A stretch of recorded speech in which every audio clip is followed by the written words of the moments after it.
ଯେତେବେଳେ ଚାହିଁବେ ସେ ନାରୀ ତୁମକୁ ଦବ। ମିଳନ ପାଇଁ ହାତ ଧରିକି ଘରକୁ ଡାକିବ। କେବଳ 3 ଥର ତା'ର ନାମ କହି 3ଟି ଲବଙ୍ଗରେ ପରିସ୍ରା କରିଦିଅନ୍ତୁ। ତାପରେ ଦେଖିବେ ଚମତ୍କାର। ଗ୍ୟାରେଣ୍ଟି ଦେଉଛି ସେ ନାରୀ 5 ମିନିଟରେ ତୁମ ପାଖକୁ ଆସିବା ପାଇଁ ବାଧ୍ୟ ହେବ। ଯାହା ଚାହିଁବେ ତାହା କରିବ। ଆଜ୍ଞା ହଁ, ଆପଣ ସମସ୍ତଙ୍କର ଇଚ୍ଛା ଥିବ ସୁନ୍ଦରୀରୁ ସୁନ୍ଦରୀ ଝିଅକୁ ପଟେଇବା ପାଇଁ, ସୁନ୍ଦରୀ ପଡ଼ିଶା ଘର ଭାଉଜକୁ ପଟେଇବା ପାଇଁ, ତା'ଠାରୁ କିଛି ବି କାମ ହାସଲ କରିବା ପାଇଁ। କିନ୍ତୁ ଇଏ ଏତେ ସହଜ ନୁହେଁ। ତେବେ କେବଳ 3ଟି ଲବଙ୍ଗ ଆଣି ଏହି ବଶୀକରଣ କରିକି ଦେଖନ୍ତୁ। ଗ୍ୟାରେଣ୍ଟି ଦେଉଛି ଯେଉଁ ଝିଅ ବା ନାରୀ ଉପରେ ଆପଣ ଏହି ବଶୀକରଣ କରିଦେବେ ସିଏ ଆପଣଙ୍କର ସବୁ କଥା ମାନିବ, ଆପଣଙ୍କର ଗୁଲାମୀ କରିବ। ଆପଣ ତାକୁ ଯାହା କହିବେ, ଯେମିତି କହିବେ ସିଏ କରିବ। କୌଣସି ପ୍ରକାର ବାଧା ଦେବ ନାହିଁ। ଯଦି ଆପଣ କେଉଁ ଝିଅକୁ ମନେ ମନେ ଭଲ ପାଉଛନ୍ତି କିନ୍ତୁ ଯେତେ ଚେଷ୍ଟା କଲେ ମଧ୍ୟ ତାକୁ ପଟେଇ ପାରୁନାହାନ୍ତି, ତାକୁ ନିଜର ମନ କଥା କହିବାକୁ ଡରୁଛନ୍ତି, ଆଉ ଆପଣ ଚାହୁଁଛନ୍ତି କି ସେ ଝିଅ ନିଜେ ଆସି ଆପଣଙ୍କୁ ଭଲ ପାଉଛି ବୋଲି କହୁ, ତେବେ ମୋ କଥା ମାନି 3ଟି ଲବଙ୍ଗ ଆଣି ଆଜିର ଏହି ବଶୀକରଣ କରିକି ଦେଖନ୍ତୁ। ଏହି ବଶୀକରଣ ଏତେ ଶକ୍ତିଶାଳୀ କି ଏହାର ପ୍ରୟୋଗ କେବେ ବି ଖାଲି ଯାଏନି। ଯେଉଁ ଝିଅ ବା ନାରୀ ଉପରେ ଆପଣ ଏହି ବଶୀକରଣ ମାତ୍ର ଗୋଟିଏ ଥର ପ୍ରୟୋଗ କରିଦେବେ, ସିଏ ନିଜେ ଆସିବ, ଆପଣଙ୍କ ସହିତ କଥା ହେବ, ଆପଣଙ୍କୁ ଭଲ ପାଉଛି ବୋଲି କହିବ। ଯଦି କେଉଁ ଝିଅ ଆପଣଙ୍କୁ ଧୋକା ଦେଇଛି, ଆପଣଙ୍କର ନମ୍ବର ବ୍ଲକ୍ କରିଦେଇଛି, ଅନ୍ୟ କାହା ସହିତ କଥା ହେଉଛି, ଅନ୍ୟ କାହାକୁ ଭଲ ପାଉଛି, ତେବେ ମୋ କଥା ମାନି 3ଟି ଲବଙ୍ଗ ଆଣି ଏହି ବଶୀକରଣ କରିକି ଦେଖନ୍ତୁ। ଗ୍ୟାରେଣ୍ଟି ଦେଉଛି ସେ ଝିଅ ଯେତେ ଦୂରରେ ଥିଲେ ମଧ୍ୟ ରାତିଦିନ ଆପଣଙ୍କ କଥା ଭାବିବ, ନିଜେ ଆସିବ, ଆପଣଙ୍କର ପାଦ ତଳେ ପଡ଼ିବ, ଆପଣଙ୍କୁ ଭଲ ପାଉଛି ବୋଲି କହିବ। ଏହି ବଶୀକରଣ ସାହାଯ୍ୟରେ ଆପଣ ଶାଶୁ, ନଣନ୍ଦ, ଦିଅର, ଭାଉଜ କାହାକୁ ବି ନିଜ ବଶରେ କରିପାରିବେ, ତାକୁ ପଟେଇ ପାରିବେ, ତା'ଠାରୁ ନିଜର ମନ ମୁତାବକ କାମ ହାସଲ କରିପାରିବେ। ସିଏ ଆପଣଙ୍କୁ କୌଣସି ପ୍ରକାର ବାଧା ଦେବ ନାହିଁ। ଯାହା ଚାହିଁବେ ତାହା କରିବ। ତେବେ ଏହି ବଶୀକରଣ ଆପଣ କିପରି କରିବେ, କେମିତି କରିବେ, ଏହାର ପ୍ରୟୋଗ ବିଧି କ'ଣ, ମୁଁ ଆପଣଙ୍କୁ ଶିଖେଇବି। ସମ୍ପୂର୍ଣ୍ଣ ପ୍ରୟୋଗ ବିଧି ଠିକ୍ ଭାବରେ ଶିଖେଇବି। ଜାଣିବା ପାଇଁ ଭିଡ଼ିଓଟିକୁ ମୂଳରୁ ଶେଷ ପର୍ଯ୍ୟନ୍ତ ପୁରା ଧ୍ୟାନ ସହିତ ଦେଖନ୍ତୁ। ତେବେ ଯାଇକି ଆପଣ ସମ୍ପୂର୍ଣ୍ଣ ପ୍ରୟୋଗ ବିଧି ଠିକ୍ ଭାବରେ ଜାଣିପାରିବେ। ଅଧାରୁ ଛାଡ଼ିକି ପଳେଇଲେ କିମ୍ବା କାଟି କାଟି ଦେଖିଲେ ଆପଣ କିଛି ବି ବୁଝିପାରିବେନି। ପରେ କମେଣ୍ଟ କରିବେ, ଗୁରୁଜୀ ଆପଣଙ୍କର ବଶୀକରଣ କାମ କରୁନି। ଦେଖନ୍ତୁ, ମୋର ଆପଣମାନଙ୍କୁ ସବୁବେଳେ ଅନୁରୋଧ କି ଆପଣ ଭିଡ଼ିଓଟିକୁ ମୂଳରୁ ଶେଷ ପର୍ଯ୍ୟନ୍ତ ପୁରା ଧ୍ୟାନ ସହିତ ଦେଖନ୍ତୁ। ପ୍ରୟୋଗ ବିଧିକୁ ଠିକ୍ ଭାବରେ ଶିଖନ୍ତୁ। ତାପରେ ଆପଣ ଏହି ବଶୀକରଣ କରିବା ପାଇଁ ଯିବେ। ତେବେ ଯାଇ ମୁଁ ଆପଣଙ୍କୁ 100ରୁ 100% ଗ୍ୟାରେଣ୍ଟି ଦେଉଛି ଆପଣ ଯେଉଁ ଝିଅକୁ ଚାହିଁବେ ଅତି ସହଜରେ ପଟେଇ ପାରିବେ, ସୁନ୍ଦରୀ ଭାଉଜକୁ ପଟେଇ ପାରିବେ। କାହିଁକି ନା ଏହି ବଶୀକରଣ ସାହାଯ୍ୟରେ ହଜାର ହଜାର ଲୋକମାନେ ଲାଭବାନ ହେଇଛନ୍ତି। ମାତ୍ର ଗୋଟିଏ ଥରରେ ନିଜ ପ୍ରେମକୁ ପାଇପାରିଛନ୍ତି। ଆଶା ଛାଡ଼ି ଦେଇଥିବା ଲୋକ ମଧ୍ୟ ନିଜ ପ୍ରେମକୁ ପାଇପାରିଛି। ବିନା ମନ୍ତ୍ର, ବିନା ତନ୍ତ୍ର, ବିନା କିଛି ଜିନିଷ ଖୁଆଇ ପିଆଇ, ବିନା କୌଣସି ପଇସା ଖର୍ଚ୍ଚ କରି ଆପଣ ଘରେ ବସି ବସି ଏହି ବଶୀକରଣ ଅତି ସହଜରେ କରିପାରିବେ। ଆଉ ନିଜ ପସନ୍ଦର କୁଆଁରୀ ଝିଅ ବା ବିବାହିତା ନାରୀକୁ ପଟେଇ ପାରିବେ। ମୋର ବିଶ୍ୱାସ କି ଆପଣ ଅତି ସହଜରେ ଏହି ବଶୀକରଣ କରିପାରିବେ। ବର୍ଷ ବର୍ଷ ଧରି ଭାଙ୍ଗି ଯାଇଥିବା ପୁରୁଣା ପ୍ରେମକୁ ଫେରାଇ ଆଣିପାରିବେ। କେଉଁ ବି କୁଆଁରୀ ଝିଅ ବା ବିବାହିତା ନାରୀଠାରୁ ନିଜର ମନ ମୁତାବକ କାମ ହାସଲ କରିପାରିବେ। ତେଣୁ ମୋର ଆପଣମାନଙ୍କୁ ଅନୁରୋଧ କି ମନରେ କୌଣସି ଖରାପ ଉଦ୍ଦେଶ୍ୟ କିମ୍ବା କୌଣସି ଖରାପ କାମ ପାଇଁ ଆପଣ ଏହି ବଶୀକରଣକୁ ପ୍ରୟୋଗ କରିବେନି। କାହିଁକି ନା ଯେଉଁ ଝିଅ ବା ନାରୀ ଉପରେ ଆପଣ ଏହି ବଶୀକରଣ ଗୋଟିଏ ଥର ପ୍ରୟୋଗ କରିଦେବେ, ସିଏ ସେହି ସମୟଠାରୁ ଆପଣଙ୍କ ଆଡ଼କୁ ଆକର୍ଷିତ ହେବାକୁ ଲାଗିବ, ଆପଣଙ୍କର ସବୁ କଥା ମାନିବ, ଆପଣ ତାକୁ ଯାହା କହିବେ ସିଏ କରିବ।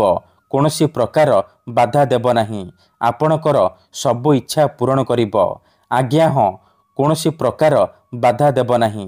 3ଟି ଲବଙ୍ଗର ଏହି ବଶୀକରଣ ଦୁନିଆର ସବୁଠାରୁ ଶକ୍ତିଶାଳୀ ବଶୀକରଣ। ଏହାର ପ୍ରୟୋଗ କେବେ ବି ଖାଲି ଯାଏନି। ଯିଏ ବି ଏହାକୁ କରିଛି ସଫଳ ହେଇଛି। ତେଣୁ ଆପଣ ବି 3ଟି ଲବଙ୍ଗରେ ପରିସ୍ରା କରିକି ଦେଖନ୍ତୁ। ତାପରେ ଦେଖିବେ ସେଇ ସମୟଠାରୁ ଝିଅ ପଟିଯିବ। ସୁନ୍ଦରୀ ଭାଉଜ ଆପଣଙ୍କ ପ୍ରେମରେ ଦିବାନୀ ହେଇଯିବ। ରାତିଦିନ ଘରକୁ ଡାକିବ, ଯାହା ଚାହିଁବେ ତାହା କରିବ। କୌଣସି ପ୍ରକାର ବାଧା ଦେବ ନାହିଁ। ତେବେ ଏହି ବଶୀକରଣ ବିଧି ଜାଣିବା ପୂର୍ବରୁ ମୋର ଗୋଟିଏ ଛୋଟିଆ ଅନୁରୋଧ ଶୁଣି ନିଅନ୍ତୁ। ଆମର ଭିଡ଼ିଓର କମେଣ୍ଟରେ ବହୁତ ଲୋକମାନେ ଫେକ୍ ଲୋକମାନେ କମେଣ୍ଟ କରୁଛନ୍ତି, ମୋବାଇଲ ନମ୍ବର ଦେଉଛନ୍ତି, ବଶୀକରଣ କରିବେ କହିକି ହଜାର ହଜାର ଟଙ୍କା ଠକି ନେଉଛନ୍ତି। ସେମାନେ ଏତେ ମାତ୍ରାରେ କମେଣ୍ଟ କରୁଛନ୍ତି କି ଆପଣଙ୍କର କମେଣ୍ଟ ତା ଭିତରେ ହଜିଯାଉଛି। ଆଉ ଆମେ ଆପଣଙ୍କୁ ରିପ୍ଲାଏ କରିପାରୁନୁ। ଏଥିପାଇଁ ଆପଣ ଆମକୁ କ୍ଷମା କରିବେ। ଆଉ କମେଣ୍ଟ ବକ୍ସରେ ଦିଆଯାଉଥିବା ଫେକ୍ ମେସେଜ ଆଉ ମୋବାଇଲ ନମ୍ବରର ରିପ୍ଲାଏ ଦିଅନ୍ତୁ ନାହିଁ। କାହିଁକି ନା ସେମାନେ ବଶୀକରଣ କରିବେ କହିକି ଆପଣଙ୍କର ପଇସା ଠକି ନେବେ। ତେଣୁ ମୋର ଆପଣମାନଙ୍କୁ ଅନୁରୋଧ କି ଆପଣ ଭିଡ଼ିଓ ଦେଖନ୍ତୁ, ନିଜେ ଚେଷ୍ଟା କରନ୍ତୁ, କିନ୍ତୁ ଏହିସବୁ ଠକାମିରେ ପଡ଼ନ୍ତୁ ନାହିଁ। ଠିକ୍ ଅଛି। ଆମର ବହୁତ ସାରା ଦର୍ଶକ ବନ୍ଧୁମାନେ ଅଛନ୍ତି ଯେଉଁମାନେ ଆମକୁ କହୁଛନ୍ତି କି ଗୁରୁଜୀ ଆପଣ ଆମର କାମ କରିଦିଅନ୍ତୁ, ଆପଣ ଯେତେ ପଇସା ମାଗିବେ ଆମେ ଦେବୁ। ହଜାର ହଜାର ଟଙ୍କା ଯାଚୁଛନ୍ତି। ଦେଖନ୍ତୁ ୟୁଟ୍ୟୁବରେ ଆପଣଙ୍କୁ ଏମିତି ଅନେକ ଚ୍ୟାନେଲ ମିଳିଯିବ ଯେଉଁମାନେ ମୋବାଇଲ ନମ୍ବର ଦେଉଛନ୍ତି, ତାବିଜ ବିକୁଛନ୍ତି, ବଶୀକରଣ କରିବେ କହିକି ହଜାର ହଜାର ଟଙ୍କା ଠକି ନେଉଛନ୍ତି। କିନ୍ତୁ ଆମର ଏହି ଚ୍ୟାନେଲରେ ଆପଣଙ୍କ ପାଇଁ ଫ୍ରିରେ ବଶୀକରଣ ଭିଡ଼ିଓ ଅପଲୋଡ଼ କରାଯାଉଛି, ଯାହାକୁ ଆପଣଙ୍କର ସୁବିଧା ପାଇଁ ଅପଲୋଡ଼ କରାଯାଉଛି, ଯାହାକୁ ଆପଣ ନିଜ ଘରେ ବସି ବସି କରିପାରିବେ। ତେବେ ଆପଣ ପଇସା କ'ଣ ପାଇଁ ଖର୍ଚ୍ଚ କରିବେ? ଆପଣ ଭିଡ଼ିଓ ଦେଖନ୍ତୁ, ନିଜେ ଚେଷ୍ଟା କରନ୍ତୁ, ଗ୍ୟାରେଣ୍ଟି ଦେଉଛି ଆପଣ ନିହାତି ଭାବେ ସଫଳ ହେବେ। ଯଦି ଗୋଟିଏ ଥରରେ ସଫଳ ହେଇପାରୁନାହାନ୍ତି, ଦ୍ୱିତୀୟ ଥର ଚେଷ୍ଟା କରନ୍ତୁ, ନିହାତି ଭାବେ ସଫଳ ହେବେ। ଠିକ୍ ଅଛି। ତେବେ ବଶୀକରଣ କରିବା ପୂର୍ବରୁ ବଶୀକରଣ ବିଷୟରେ କିଛି ଜାଣି ରଖନ୍ତୁ। ବଶୀକରଣର ମାନେ ହେଉଛି ସାମ୍ନାବାଲାକୁ ନିଜ ବଶରେ କରିବା, ତାର ଦିମାଗରେ ନିଜର ଭାବନାକୁ ପହଞ୍ଚାଇବା। ତେବେ ବଶୀକରଣ କ'ଣ ପାଇଁ କରାଯାଏ? ଯେତେବେଳେ ଆପଣ କାହାକୁ ନିଜଠାରୁ ଅଧିକ ଭଲ ପାଉଛନ୍ତି, କିନ୍ତୁ ଯେତେ ଚେଷ୍ଟା କଲେ ମଧ୍ୟ ତାକୁ ପଟେଇ ପାରୁନାହାନ୍ତି, ତା ବିନା ବଞ୍ଚିପାରିବେନି ଭାବୁଛନ୍ତି, ସେତେବେଳେ ଆପଣ ବଶୀକରଣ କରିପାରିବେ। କିମ୍ବା ଯଦି କେଉଁ ଲୋକ ବିନା କାରଣରେ ଆପଣଙ୍କୁ ହଇରାଣ କରୁଛି, ଆପଣଙ୍କର ଘର ପରିବାର ଉପରେ ଖରାପ ନଜର ପକାଉଛି, ତେବେ ଏହିପରି ପରିସ୍ଥିତିରେ ଆପଣ ବଶୀକରଣ କରିପାରିବେ। କାହିଁକି ନା କେତେଥର ଏମିତି ହେଇଥାଏ କି ଆମର ଶତ୍ରୁ ପଇସାରେ ଆଉ ଶକ୍ତିରେ ଆମଠାରୁ ବଳବାନ ହେଇଥାଏ, ଆଉ ଆମେ ଚାହିଁକି ବି ତାର କିଛି କରିପାରୁନାହୁଁ। ଏହିପରି ପରିସ୍ଥିତିରେ ଆପଣ ବଶୀକରଣ କରିପାରିବେ। ନିଜ ଶତ୍ରୁକୁ ହାତ ମୁଠାରେ ରଖିପାରିବେ। ସୁନ୍ଦରୀରୁ ସୁନ୍ଦରୀ ଝିଅକୁ ପଟେଇ ପାରିବେ।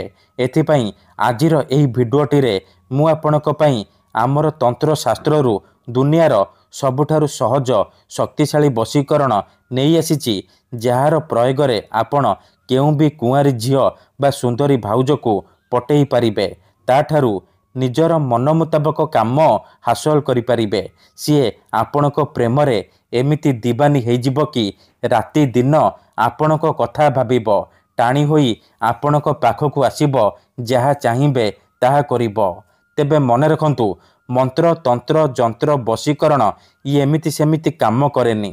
ମନରେ ସମ୍ପୂର୍ଣ୍ଣ ବିଶ୍ୱାସ, ନିଷ୍ଠା ଆଉ ଏକାଗ୍ରତାର ସହିତ ଆପଣଙ୍କୁ ଏହି ବଶୀକରଣ କରିବାକୁ ପଡ଼ିବ। ତେବେ ଯାଇ ମୁଁ ଆପଣଙ୍କୁ ଗ୍ୟାରେଣ୍ଟି ଦେଉଛି, ଆପଣ ଯେତେ ସୁନ୍ଦରୀ ଝିଅକୁ ଚାହିଁବେ ବା ସୁନ୍ଦରୀ ଭାଉଜକୁ ଚାହିଁବେ ପଟେଇ ପାରିବେ, ନିଜ ବଶରେ କରିପାରିବେ। ତେଣୁ ଯଦି ଆପଣ ଏହି ବଶୀକରଣ କରିବାକୁ ଚାହୁଁଛନ୍ତି, ସେ ଝିଅ ବା ନାରୀକୁ ପଟେଇବାକୁ ଚାହୁଁଛନ୍ତି, ତାକୁ ନିଜ ବଶରେ କରି ତାଠାରୁ ନିଜର ମନ ମୁତାବକ କାମ ହାସଲ କରିବାକୁ ଚାହୁଁଛନ୍ତି, ତେଣୁ ଭିଡ଼ିଓଟିକୁ ମୂଳରୁ ଶେଷ ପର୍ଯ୍ୟନ୍ତ ପୁରା ଧ୍ୟାନ ସହିତ ଦେଖନ୍ତୁ। ମନେ ରଖନ୍ତୁ, ଏହି ବଶୀକରଣ କରିବା ପାଇଁ ଆପଣଙ୍କୁ କେବଳ 3ଟି ଲବଙ୍ଗ ଆବଶ୍ୟକ। 3ଟି ଲବଙ୍ଗର ସାହାଯ୍ୟରେ ଆପଣ ଝିଅ ପଟେଇ ପାରିବେ। ପ୍ରଥମେ ଆପଣ କ'ଣ କରିବେ? 3ଟି ଲବଙ୍ଗ ନେଇକି କୌଣସି ଏକ ସୁନସାନ ଜାଗାକୁ ଯିବେ, ଯେଉଁଠାରେ ଆପଣଙ୍କୁ କେହି ଦେଖିବେନି କିମ୍ବା ପଛରୁ ଡାକିବେନି। ତାପରେ ସେ 3ଟି ଲବଙ୍ଗ ତଳେ ମାଟି ଉପରେ ରଖିବେ ଆଉ ଆଖି ବନ୍ଦ କରିକି ସେଇ ଝିଅ ବା ନାରୀକୁ ମନେ ମନେ ଭାବିବେ। ତାର ମୁହଁକୁ ନିଜ ମନରେ ଭାବିବେ। ତାପରେ ସେ 3ଟି ଲବଙ୍ଗ ଉପରେ ପରିସ୍ରା କରିବେ। ପରିସ୍ରା କରିବା ସମୟରେ ଆପଣ ତାସିନ୍ ତାସିନ୍ ମର୍ତାସିନ୍ ଏହିପରି ଏହି ଶବ୍ଦକୁ 3 ଥର ପଢ଼ିଦେବେ। ଠିକ୍ ଅଛି। 3 ଥର ପଢ଼ି ସାରିବା ପରେ 5 ଥର ସେ ଝିଅ ବା ନାରୀର ନାମ କହିବେ ଯାହାକୁ ଆପଣ ବଶରେ କରିବାକୁ ଚାହୁଁଛନ୍ତି। ଏତିକି କରିସାରିବା ପରେ ଚୁପଚାପ ଘରକୁ ଫେରି ଆସିବେ। ପଛକୁ ବୁଲିକି ଚାହିଁବେନି। ଗ୍ୟାରେଣ୍ଟି ଦେଉଛି ଏତିକି କରିକି ଦେଖନ୍ତୁ, ସୁନ୍ଦରୀ ଝିଅ ବା ସୁନ୍ଦରୀ ଭାଉଜ ଆପଣଙ୍କ ଆଡ଼କୁ ଆକର୍ଷିତ ହେବାକୁ ଲାଗିବ। ଧନ୍ୟବାଦ।